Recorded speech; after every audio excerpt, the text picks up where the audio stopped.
Hello बच्चों, today's topic is electric field due to dipole on equatorial line और transversal line. Dipole हमारा क्या होता है कि डाइपोल में एक नेगेटिव और एक पॉजिटिव चार्ज होता है जो कि फिनिट डिस्टेंस पर होता है और फिनिट डिस्टेंस हमने यहाँ पे ली है 2l।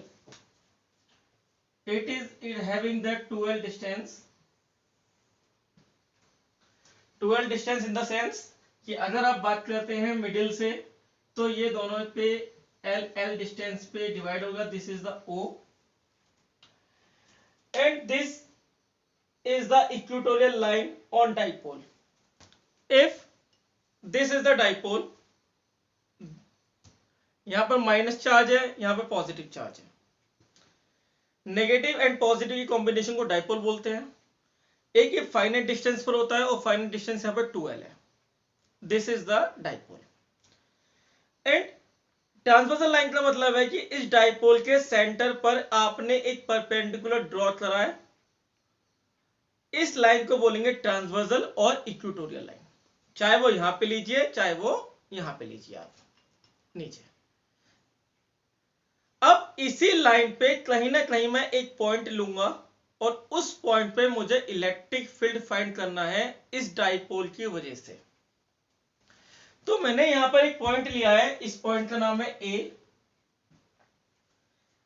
मैंने सेंटर से एक लाइन ड्रॉ करी परपेंडिकुलर, इस लाइन को हम बोलेंगे ट्रांसवर्सल लाइन। इस ट्रांसवर्सल लाइन की वजह से ट्रांसवर्सल लाइन पर किसी पॉइंट A पर मुझे इलेक्ट्रिक फील्ड निकालना है due to this minus charge and due to this plus charge.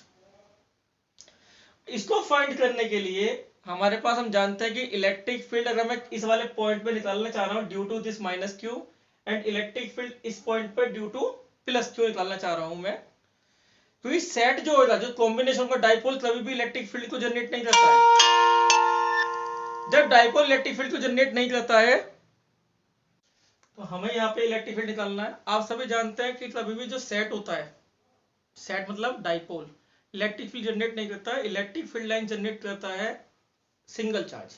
अगर ये पॉइंट चार्ज है तो ये इलेक्ट्रिक फील्ड लाइन बनाएगा, अगर ये पॉइंट चार्ज है तो ये भी इलेक्ट्रिक फील्ड लाइन बनाएगा।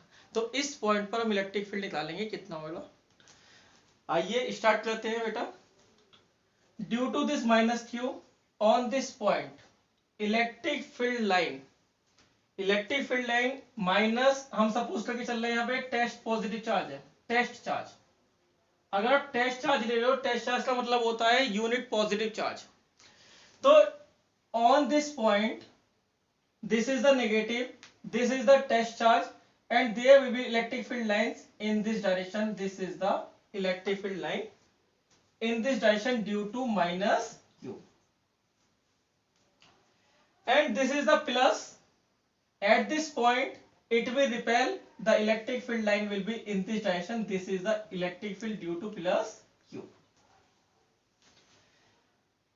आप ऐसे समझ लीजिए या आप ऐसे भी बोल सकते हैं कि electric field lines plus Q से पॉइंट चार्ज से ऑर्डिनेट्स होती है, बाहर निकलती है, तो electric field lines due to this plus Q बाहर जा रही है। या फिर electric field lines on the test charge या फिर ऑन द पॉइंट चार्ज हमेशा अंदर की तरफ आती है, टर्मिनेट्स होती है, तो यहाँ पे इलेक्ट्रिक फील्ड लाइन की डायरेक्शन ये हो गई।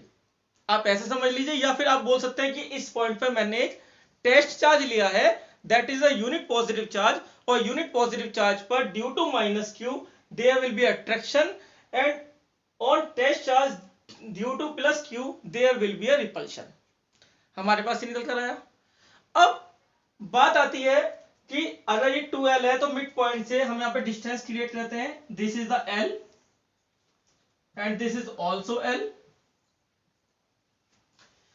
मैंने सपोज करा कि O पॉइंट से इस ट्रांसवर्सल लाइन में जो A पॉइंट है मिड पॉइंट से, यहां की डिस्टेंस है हमारे पास r।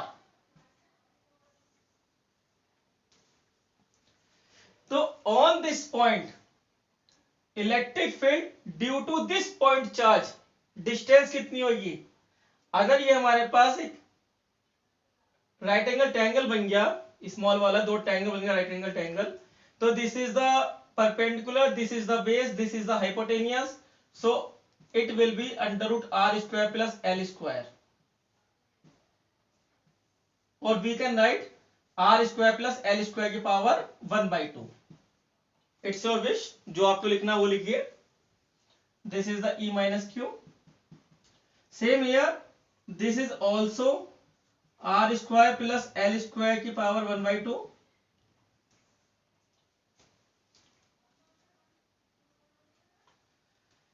We know very well electric field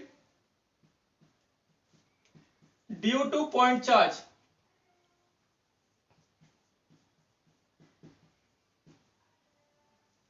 formula क्या होता है हमारा? बेसिक फॉर्मूला है हमारे पास E equal to 1/4 pi epsilon naught Q upon R square. This is the basic formula. When this is the basic formula, then we can see electric field due to plus Q। इस plus Q की वजह से यहाँ पे electric field कितना होगा बेटा? Electric field होगा हमारे पास 1/4 pi epsilon naught Q upon, और R कितनी है? यहां से लेके यहां तक R कितना है? R है हमारे पास ये, तो R square plus L square under root में है इसका होल स्क्वायर। तो ये आया E due to plus Q equal to 1/4 pi epsilon naught Q upon R square plus L square. This is the equation number 1। Same here, E due to minus Q, formula will be 1/4 pi epsilon naught Q upon, again यही आएगा बिल्कुल same formula, क्योंकि distance भी same है, charge Q है हमारे पास। E due to plus Q ये रहा और E due to minus Q ये रहा। यहां से साफ दिखाई दे रहा है कि इलेक्ट्रिक फील्ड जो प्लस Q और माइनस Q की वजह से है, इनका जो मैग्नीट्यूड है, this is the magnitude, this is the magnitude, both are having the equal and same magnitude. Whenever the magnitude is same, then we can write magnitude of E due to plus Q and due to minus Q, both are same, but direction are different because both are giving the vector quantity. E due to plus Q vector quantity, E due to minus Q vector quantity. When both are at inclinations like this, then resultant क्या होगा बेटा? तो resultant होगा, sir resultant यहां पर हम बना सकते हैं, इसे दो कंपोनेंट में ब्रेक कर सकते हैं। आप बोलोगे दो कंपोनेंट में कैसे ब्रेक करेंगे? देखिए जरा, जस्ट इसी के पहले मैं यहां पे एक लाइन ड्रॉ करता हूं, और इसी के पहले जब मैंने लाइन ड्रॉ करी, सपोज करो कि ये वाला ये थीटा एंगल बना रहा है यहां से पॉइंट, और ये भी थीटा एंगल बना रहा है। जब ये थीटा एंगल बना रहा है तो this will B also theta and this will B also theta. Trigonometry का यूज कर सकते हैं आप लोग। जब यहां पे थीटा एंगल बन रहा है, ये भी थीटा एंगल बना रहा है, और जब भी कोई वेक्टर किसी भी लाइन से थीटा एंगल बनाता है तो वो हॉरिजॉन्टल कंपोनेंट होता है और उसके परपेंडिकुलर वर्टिकल कंपोनेंट होता है। तो this will be E plus Q cos theta,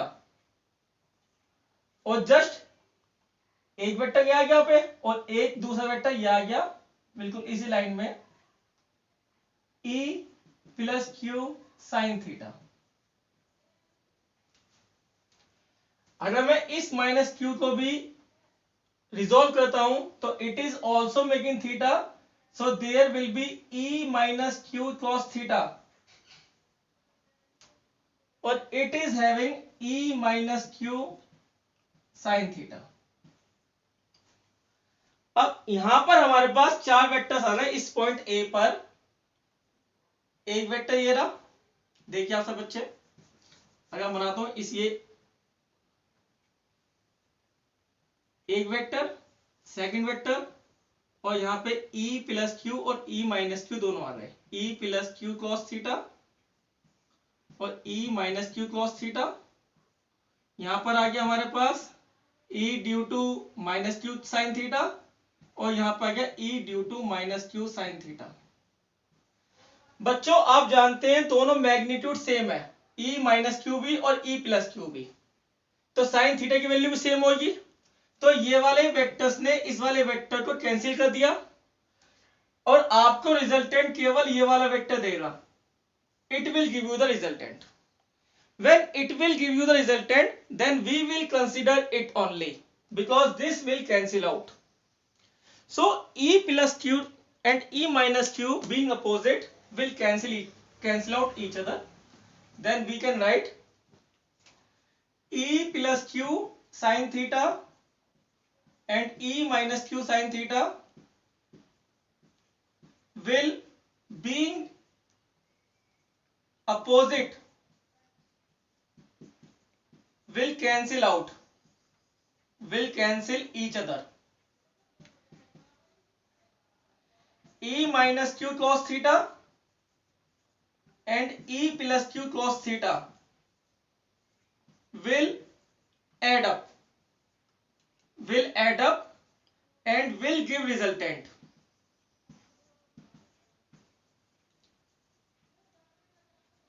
So E resultant will be E cos theta plus Q cos theta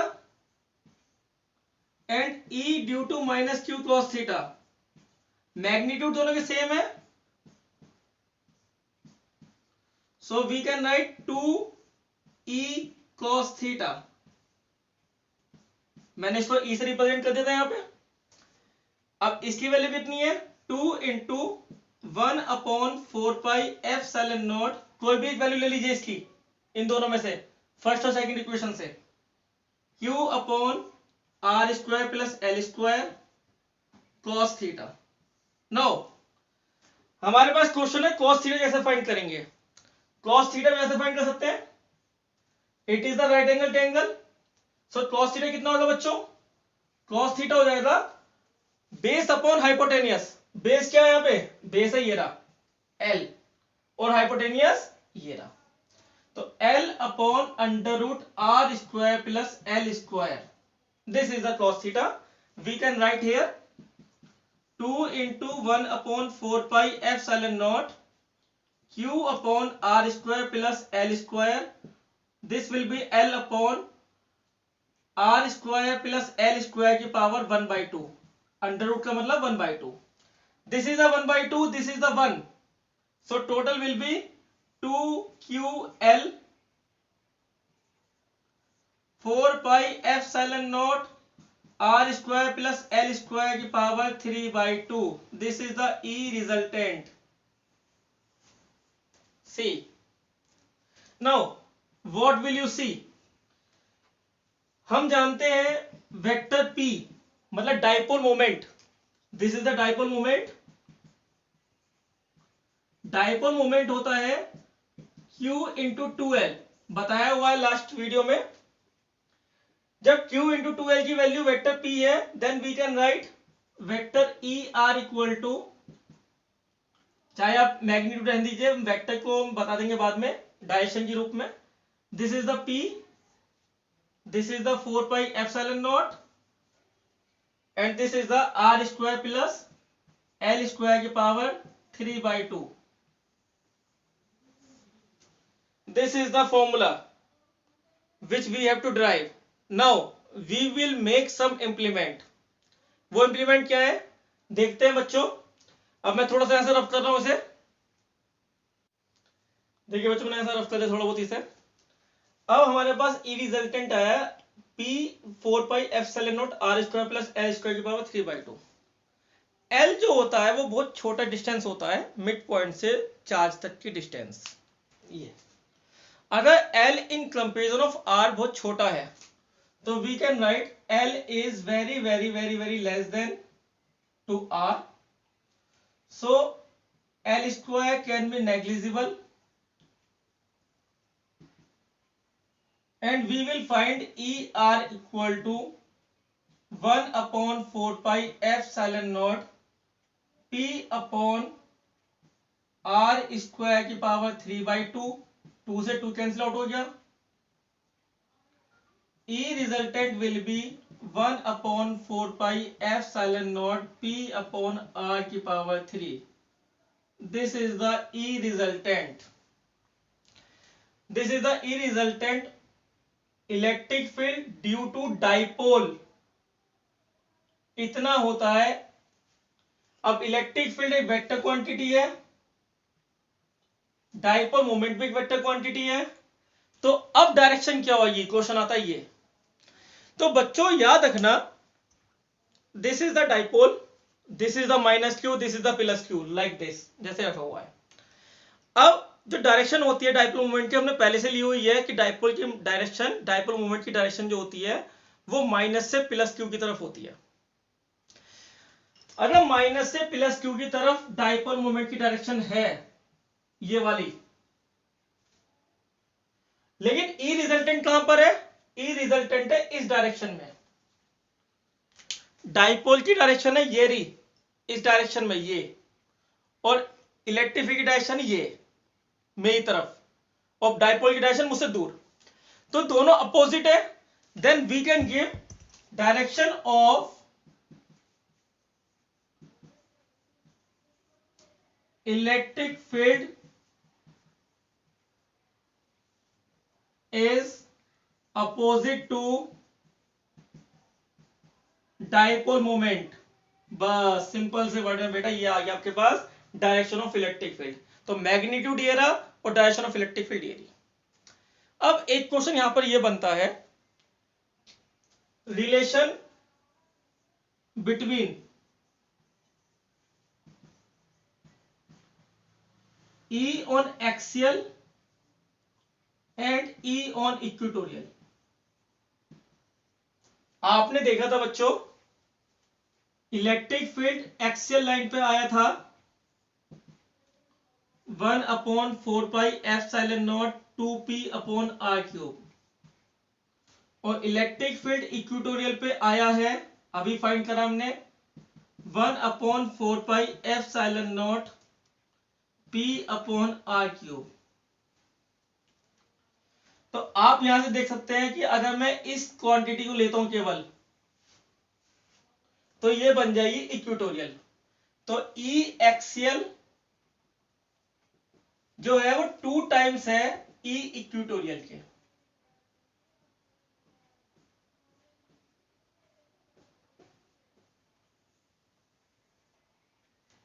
तो this is the relation E axial and E equatorial में relation आया है कि ई axial ई equatorial के 2 times होती है। Electric field due to dipole ये आ गया, इसके बेसिस पे एनसीईआरटी में, एससी वर्मा में, एसएल अरोड़ा में बहुत सारे क्वेश्चंस दिए हुए हैं, आप लोग कर सकते हैं। हम आपको वीडियो देंगे न्यूमेरिकल्स के ऊपर भी। हमें ये देखना है कि आप डाइपोल मोमेंट के टर्म्स में भी निकाल सकते हैं और आप इस टर्म्स में भी ले सकते हैं, सॉरी इस टर्म्स में, ये भी टर्म है आपके पास ये भी टर्म है। अगर एल बहुत छोटा है तो आपके पास ये भी टर्म है। 3 फॉर्मूले बनने हैं यहाँ पे। 3 फॉर्मूले कैसे यूज करना है, अगर आर नेग्लिजिबल है इन टर्म्स ऑफ एल, जैसे एल दिया है 100 सेंटीमीटर, सॉरी आर दिया 100 सेंटीमीटर और एल दिया है 1 सेंटीमीटर, तो 100 सेंटीमीटर के कंपेरिजन में 1 सेंटीमीटर बहुत ज्यादा नेग्लिजिबल है, या 0.1 दे दिया, तो आप ये वाला फॉर्मूला यूज करेंगे। अगर आपको बोला है कि एल जो है हमारा वो छोटा नहीं है, जैसे एल दिया है 10 सेंटीमीटर और आर दिया है हमारे पास 12 सेंटीमीटर, तो हम ये वाला फॉर्मूला यूज कर सकते हैं। डाइपोल मोमेंट दिया हुआ है तो हम ये वाला फॉर्मूला यूज कर लीजिए। तो इट्स योर विश कि कैसे फॉर्मूला यूज करना है। अब इसके बाकी जो वीडियो वो होगी electric field due to dipole और जनरल पॉइंट, उसमें हम बहुत सारी चीजें सीखेंगे। तो बच्चों थैंक यू सो मच।